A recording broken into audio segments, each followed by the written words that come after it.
Hey, and welcome to this little tutorial series on Pokemon Generation 3 ROM hacking.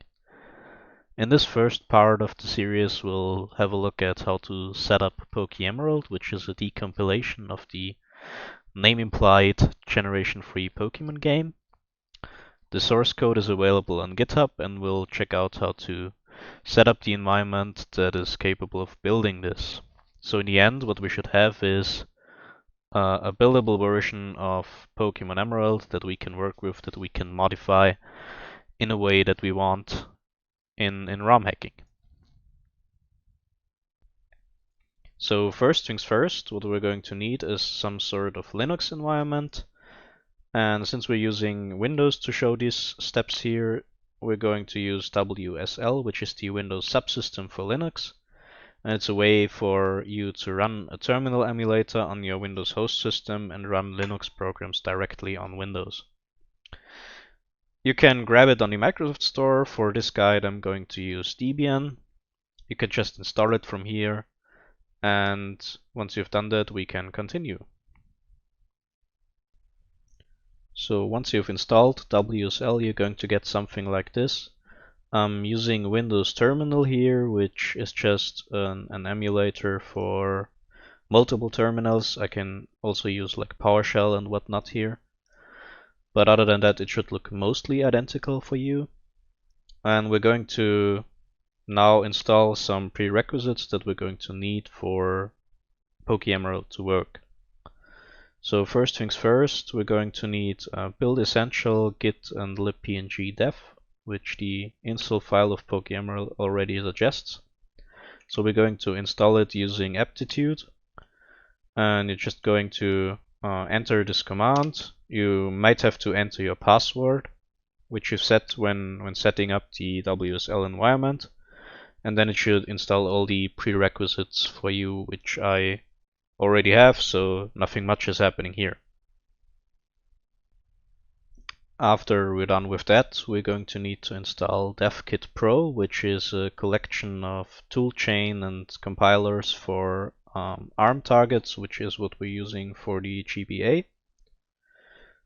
So you can grab DevKit Pro from the link that's already in install.md in the Pokeemerald repository, or you can just go to their GitHub repository directly. We're going to install a version of Pacman, which is another sort of package manager that is used to install all of the DevKit Pro packages, and we can just grab the installation file for Linux systems here. Just copy the download link, and then we can grab it using wget.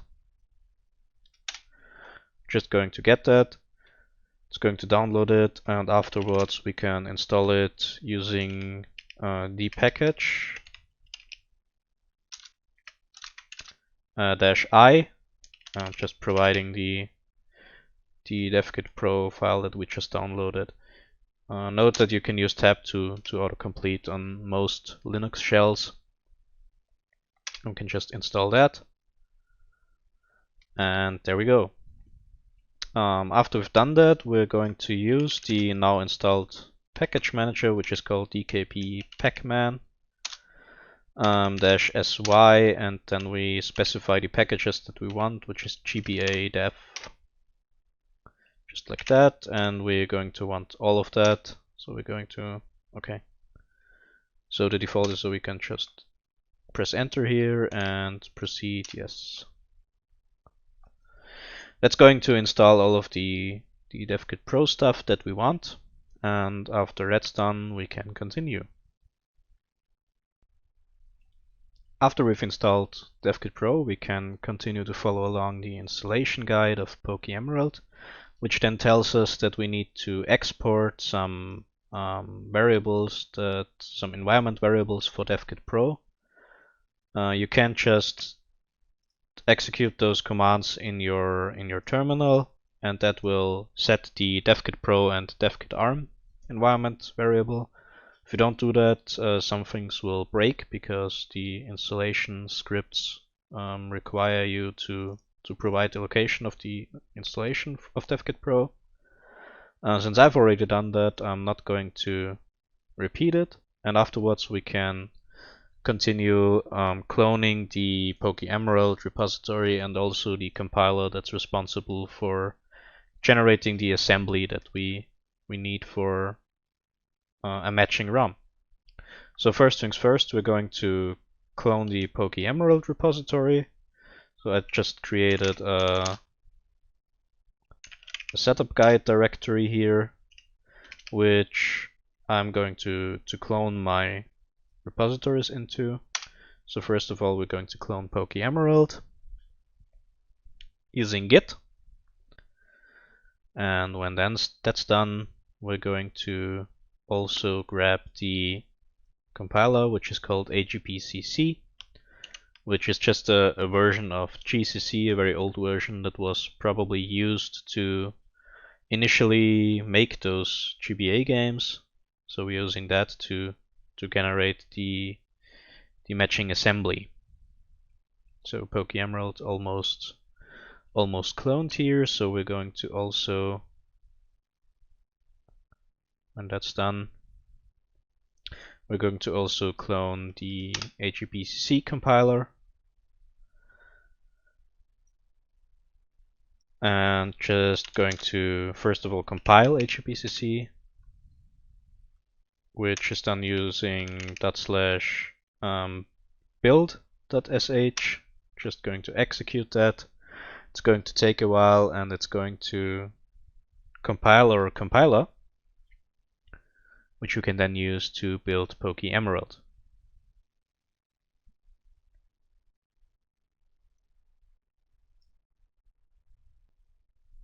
So when agpcc compiles without complaining, we can install it into the directory that we just cloned our Pokeemerald into. So we're going to issue install sh, and we're going to provide it the path to the Pokeemerald directory, just like that.